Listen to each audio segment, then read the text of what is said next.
많은 사람들이 과학을 우상시하고 있는 것 같습니다. 과학자들이 뭐라고 말하게 되면은 귀를 쫑긋 세우고 잘 들으려고 하고요. 하나님 믿는 사람들이 다가와 가지고 하나님을 믿어야 합니다 라고 이렇게 복음을 전하게 되면은 등을 돌리는 것을 우리가 지금 살면서 보고 있습니다. 여러분, 과학이 굉장히 많이 이렇게 발전하고 있는데 과학의 찬란한 이러한 업적들을 보면서 사람들이 과학자들의 말에 귀를 기울이는 것은 많이 이해는 됩니다. 하지만요, 우리가 좀 더 세상을 자세히 살펴보게 되면은요, 또 다른 면을 발견하게 됩니다.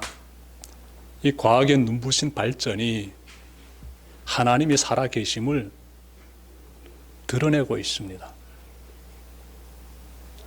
과학의 발전이 살아계신 하나님을 드러내고 있다고요.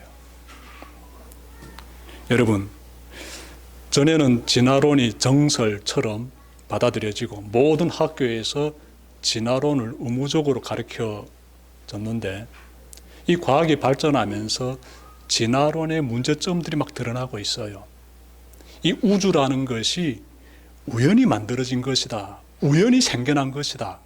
만들어진 것이 아니에요. 우주는 우연히. 그냥 우연히 그냥 이 우주가 그냥 생겨난 것이다라고 그렇게 진화론주의자들은 말하고 있는데 그 모든 부분들의 그 실상들이 드러나고 있지요. 우주는 그렇게 우연히 만들어진 것이 아니라 우연히 있게 된 것이 아니다라고 과학자들이 말하고 있습니다. 과학자들이. 하나님 믿는 사람들도 아니고 과학자들이 말하고 있어요. 단편 예를 든다면요, 과학자들은 태양이 수소 핵 융합 반응으로 엄청난 에너지를 뿜어내고 있다라고 말합니다. 다시 말씀드릴까요? 이 태양이 있지 않습니까? 어마어마한 빛을 내뿜고 있는 이 태양, 굉장한 상상할 수 없는 뜨거운 열을 내뿜고 있는 이 태양이 도대체 어떻게 돼서 어떤 원리에 의해서 그렇게 많은 열을 뿜어내느냐라고 과학자들이 연구해 보니까 자체로 수소, 핵 융합 반응을 하고 있다라고 합니다. 이 말이 무슨 말인가 하면요, 태양 자체가 거대한 수소 핵 발전소다라는 거예요. 수소 핵 발전소. 여러분, 우리 인간들이 과학을 발전시켜 가지고 지금 이르렀는데 그러한 인간이 수소 핵 발전소를 건설했을까요? 못했습니다.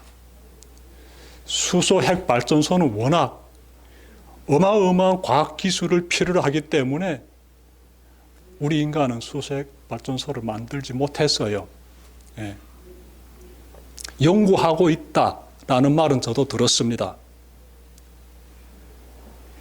어마어마한 과학 기술이 총동원돼서 굉장한 많은 노력의 시간들이 쏟아져야만이 또 엄청난 재정이 들어가야만이 비로소 수소 핵 융합 발전소가 세워질 수 있는데 저 태양을 보게 되면 어떤 생각이 듭니까? 저 거대한 수소 핵 융합 발전소와 같은 저 태양이 저절로 만들어진 것이야 라고 말하게 되면은 그 사람이 이상한 사람이 됩니다. 그 사람이 이상한 사람이 돼요. 저렇게 굉장한 어마어마한 최첨단 과학기술의 그 집합체로도 만들어내지 못하는 그러한 수소 핵 발전소가 저 태양과 같은데 태양이 저절로 만들어졌다라고 말하면 그 사람이 이상한 사람이 되죠. 여러분, 태양만 놓고 봐도 창조주가 계심을 알 수 있습니다. 이어서 태양 주위를 돌고 있는 지구를 한번 보십시오.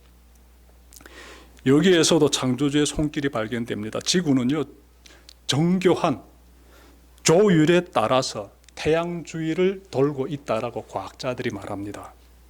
제가 과학자들의 말을 좀 이렇게 찾아보니까 우주 확장의 비율이 1초에 10만 조 분의 1만큼만 약해도 지구는 오래전에 붕괴되었다라고 해요.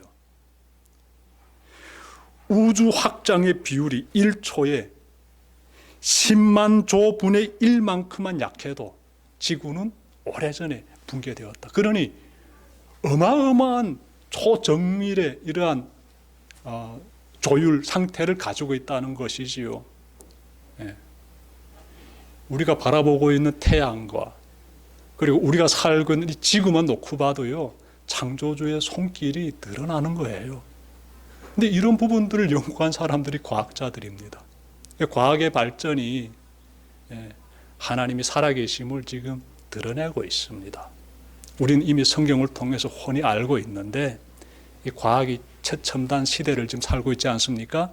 이러한 과학의 눈부신 발전들이 하나님이 정말 살아계심을 드러내고 있습니다. 이렇게 초정밀로서 조율되어 있는 이러한 우주계가 태양계도 거기에 들어가지요. 저절로 만들어진 것이다라고 말하면 그 사람이 이상한 사람이 된다는데요. 이상한 사람이 돼요. 우리가 믿는 하나님이 바로 모든 우주 만물을 창조하신 하나님이십니다. 여러분, 그분이 지구를 만드셨지요. 그리고 지구에 아름다운 동산을 만드셨어요. 아름다운 동산. 그 동산을 가리켜서 성경 보니까 에덴 동산이라고 합니다. 동산의 이름이 에덴이에요. 그리고 하나님은 그 에덴 동산에서 한 쌍의 부부가 살아가게 하셨습니다. 하나님의 형상으로 지음받은 그 부부의 이름은 아담과 하와입니다. 하나님은 그 부부에게 임무를 주셨어요. 그 아름다운 에덴 동산에서 부부가 그냥 먹고 자고 놀라고 하나님께서 그곳에 그들이 정말 삶의 터전을 마련하게 하신 건 아니에요. 그들에게 임무를 주셨습니다. 너희들은 이 동산을 가꾸고 그리고 지키라, 이렇게 임무를 주셨어요. 사람은요, 일하는 존재다라는 것이지요. 먹고 자고 노는 존재가 아니다. 사람은, 인간이란 존재는 일하는 존재다라는 것을 여기에서도 우리가 찾아볼 수 있고요. 좀 다시 말씀드린다라게 되면은 인간은 하나님으로부터 사명을 지닌 존재다, 임무를 지닌 존재다라는 것 우리가 여기에서 발견하게 됩니다. 그러니 임무에 합당한 임무를 수행하는 자의 그러한 삶을 꼭 살아야 되겠죠. 일하는 자의 삶을 살아야 되겠죠. 그것이 우리 인간의 삶이 되어야 된다라는 것이고요. 자, 그러면 그러한 삶을 살아야 되는데 자세히 보니까 에덴 동산을 만들어 주신 하나님께서 그 가운데서 아담과 하와를 살게 하셨는데 그들에게 주신 임무를 보니까 지키라라고 말씀하고 있지 않습니까? 지키라. 그러면 누군가의 그 어떤 외부의 힘이 그 에덴 동산을 공격할 수 있다라는 것을 전제로 하고 있지요. 외부로부터 그 어떤 공격이 있을 수 있기 때문에 그러므로 이 에덴 동산을 지키라라고 말씀하신 것이지요. 그래서 에덴 동산을 가꾸기만 할 뿐만 아니라 지켜야 되는 임무가 아담과 하와에게 주어지게 됩니다. 그러면 에덴 동산을 공격하려고 하는 그러한 외부 세력은 누구일까? 질문 가지게 되지요. 그 세력이 누군가 하면은 오늘 본문 1절에서 발견되는데 뱀이라는 존재다. 뱀. 우리가 생각하는 그런 뱀이 아닙니다. 우리는 뱀 하게 되면은 정말 징그럽고 흉물스러운 모습으로 이게 땅 위를 기어다니는 그런 뱀을 생각하는데 창세기 3장 1절에서 에덴 동산을 공격하고자 하는 그 외부의 힘을 가지고 있는 그 존재는 여기에서는 뱀이라고 나오는데 우리가 생각하는 그런 모양을 가진 뱀이 아니에요. 최소한 이 뱀은요, 땅을 걸어 다니는 존재입니다. 땅을 기어 다니는 존재가 아니에요. 나중에 하나님의 징벌을 받아가지고 땅을 기어 다니는 이 뱀으로서 이렇게 또 나타나는데 여기에서 나오는 뱀이라는 단어에서 봤을 때 흉물스러운 모습은 아니다 라고 여러분들이 먼저 생각하시면 좋겠습니다. 그리고 이 뱀이요, 요한계시록 12장 9절에 따르게 되면은요, 이 뱀이 누군지에 대해서 말씀하고 있습니다. 이 뱀은 하나님을 대적하는 존재인 사탄이다라고 해요. 영적인 존재예요. 하나님을 대적하는, 감히 하나님을 대적하는 그런 존재예요. 그래서 말씀 보니까 큰 용이 내쫓기니 옛 뱀, 곧 마귀라고도 하고 사탄이라고도 하며 온 천하를 꿰는 자라. 그가 땅으로 쫓기니 그의 사자들도 그와 함께 쫓기니라. 이렇게 말씀하고 있지요. 요한계시록 12장 9절 말씀입니다. 그러니 말씀에 따라서 보게 되면은 이 뱀은요, 하나님을 대적하는 자 사탄임을 분명히 우리가 확인할 수 있습니다. 고린도 후서 11장 14절에 따르면요, 이 사탄이 스스로를 광명한 천사의 모습으로 변장하기도 합니다. 예. 정리하게 되면은 아담과 하와가 에덴 동산을 가꾸며 지키고 있을 때, 그때 하나님을 대적하는 사탄이 현란한 뱀의 모양으로 찾아왔다는 것입니다. 하와는 처음으로 누구를 상대하게 됩니까? 뱀, 즉 사탄을 상대하게 돼요. 자, 사탄이 하와에게 접근해 가지고 질문합니다. 여러분, 질문해요. 질문. 하나님이 정말로 너희에게 동산 안에 있는 모든 나무의 열매를 먹지 말라고 말씀하셨느냐?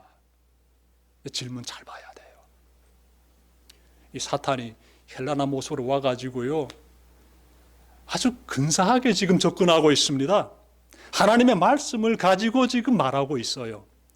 자신의 계획을 노골적으로 드러내는 것이 아니라 자신이 공격하고자 하는 의도를 표면에 드러내면서 말하는 것이 아니라 하나님의 말씀을 싹 가지고 와서 지금 질문하는 방식으로 접근하고 있어요. 굉장히 교활하지요.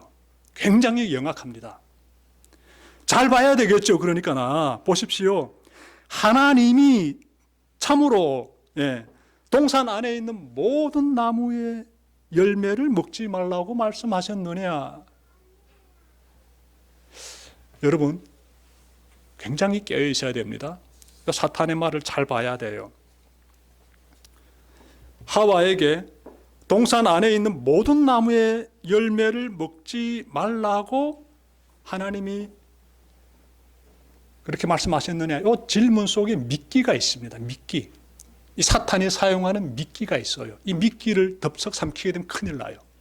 그리고 그 미끼가 무엇인지를 찾아내야 됩니다, 여러분. 하나님은요, 하와에게, 그리고 아담과 하와지요, 이 두 사람에게, 이 부부에게 하나님께서 이 에덴 동산 안에 있는 모든 열매를 먹지 말라고 말씀하셨을까요? 아니에요. 에덴 동산 중앙에 있는 선과 악을 알게 해주는 그 나무의 열매만 먹지 말고 나머지 열매는 다 먹으라고 하나님께서 말씀하셨습니다. 하와도 여기에 대해서 잘 알고 있어요. 그래서 하와가 이렇게 답변합니다. 2절과 3절 보니까 여자가 뱀에게 답변하였다. 우리는 동산 안에 있는 나무의 열매를 먹을 수 있다. 그러나 하나님은 동산 가운데 있는, 즉 한가운데 있는 나무의 열매는 먹지도 말고 만지지도 말라고 하셨다. 어기면 우리가 죽는다고 하셨다. 자, 사탄의 질문에 대해서 하와가 대응하는데 하와의 답변 보십시오. 그녀는 사탄에게 하나님의 말씀을 바르게 잘 전달하고 있습니까? 질문에 답변하고 있는데 정확히 답변하고 있느냐라는 것이 되겠습니다. 창세기 2장 9절에 따르게 되면은요, 여러분, 하나님께서 에덴 동산 중앙에 선과 악을 알게 해주는 나무, 다시 말해서 선악과 나무만 심어둔 것이 아니라 그 옆에 생명나무도 심어 놓으셨어요. 자, 그러므로 하와가 이러한 질문을 받았을 때 생명나무에 대해서도 언급할 필요가 있다는 거예요. 하와는 하나님이 에덴 동산에 있는 그 나무의 그 과일들을 먹으라고 말씀하셨어. 사탄아, 네가 잘 모르고 있어. 우리는 다 먹을 수 있어. 동산 중앙에 있는 그 선악과 나무의 열매만 우리가 먹지 않으면 돼. 그거 먹게 되면 우리가 죽어라고 답변했잖아요.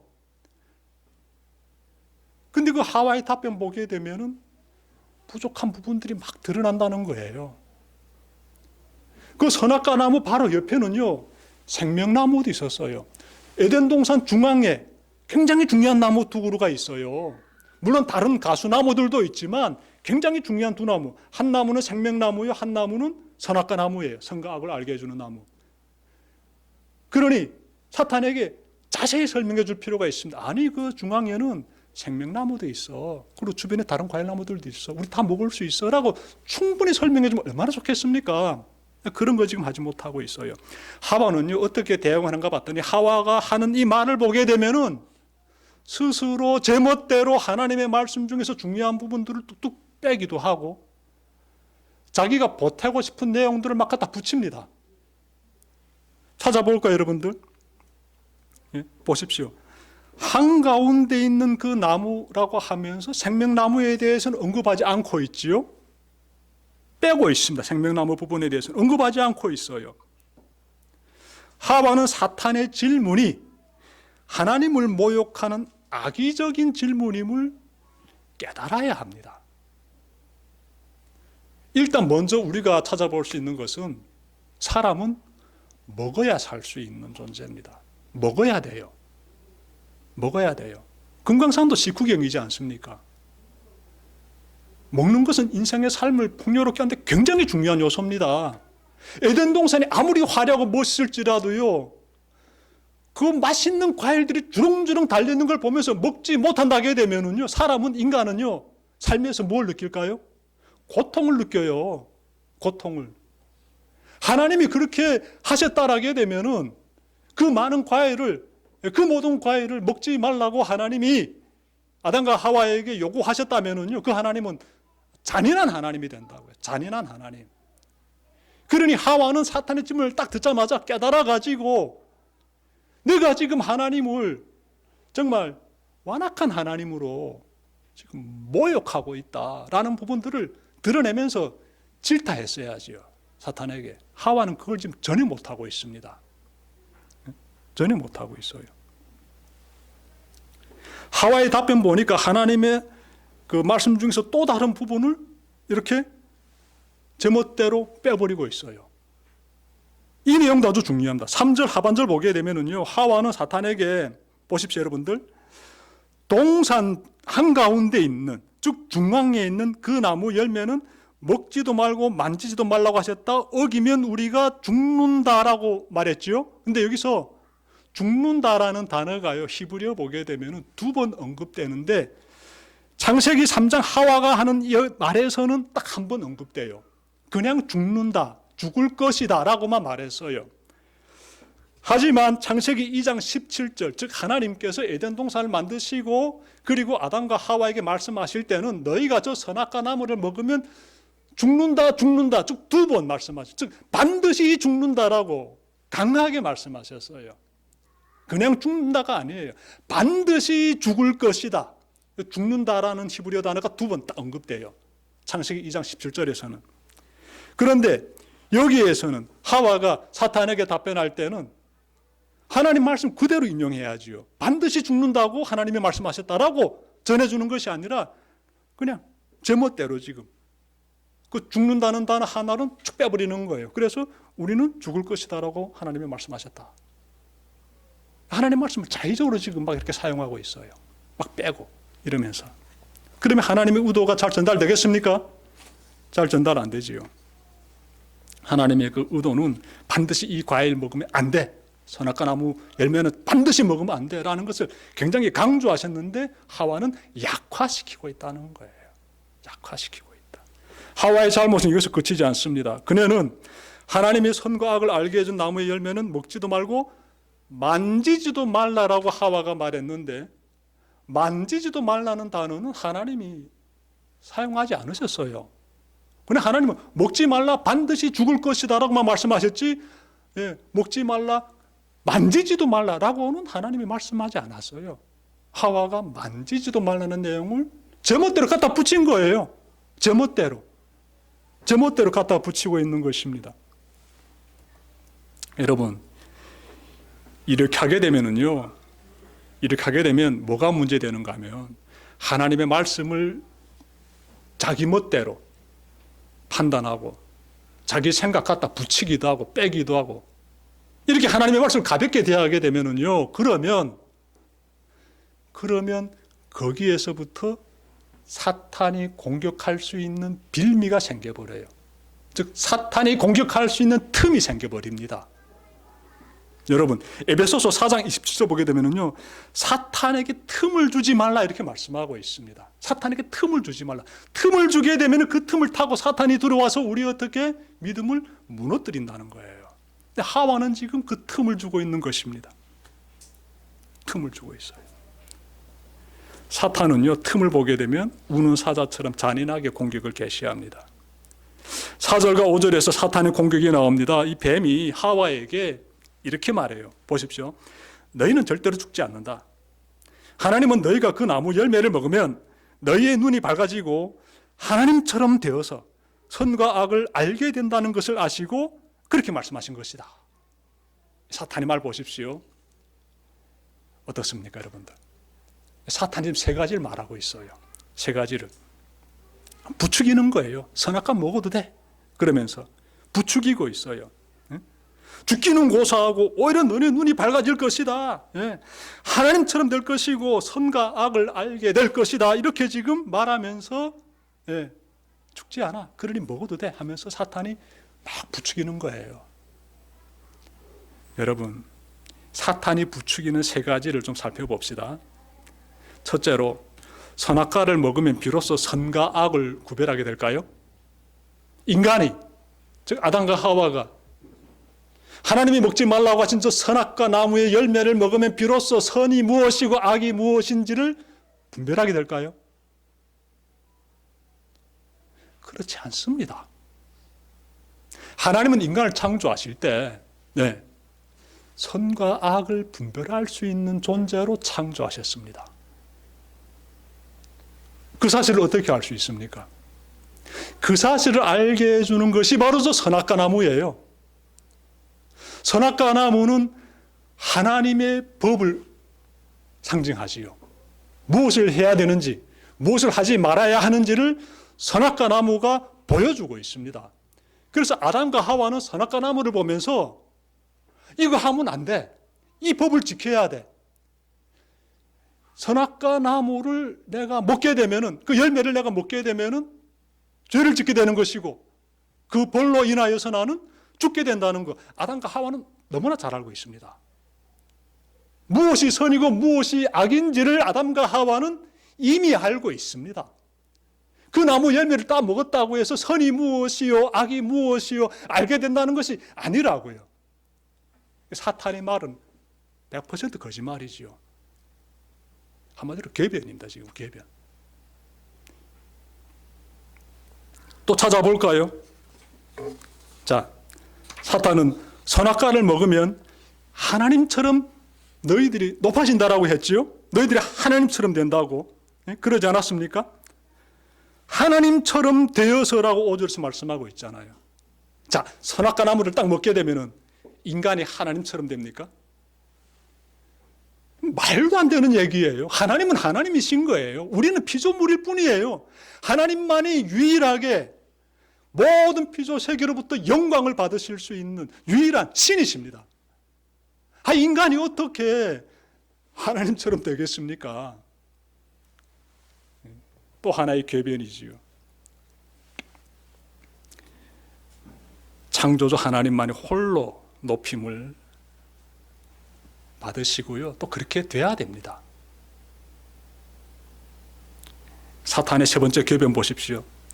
선악과를 먹음으로써 너희들이 죽음을 모르는 존재가 된다라고 말했어요. 과연 그렇습니까? 저 선악과 나무를 먹게 되면 우리가 죽음을 모르고 영원히 살 수 있는 그런 사람 될 수 있습니까? 100% 거짓말이지요. 죄의 결과는 사망이다라는 것이 성경이 우리에게 주고 있는 말씀이에요. 그 일로 인해서 어떤 비극들이 일어납니까? 역사는 말해주고 있지요. 선악과를 먹음으로써 인간은 죄를 짓게 되고 사망에 이르게 되는 것 우리는 너무나 잘 알고 있습니다. 그러니 사탄이 하는 말들은요 100% 다 거짓말인 거예요. 그러니까 사탄은 거짓의 아비입니다. 근데 듣기에 아주 현란해 보이고 뭔가 내 욕망을 채워주는 것 같아가지고 쉽게 빠지게 되고 죄를 짓게 된다라는 것이지요. 저 하와처럼 말입니다. 여러분, 하와가 사탄에게 그 틈을 보였다라는 사실 잘 좀 기억합시다. 그 틈을 보이면 안 돼요. 진짜 하나님 말씀 가운데 올곧게 반듯하게 서가지고 그 말씀을 따라서 살아야 된다고요.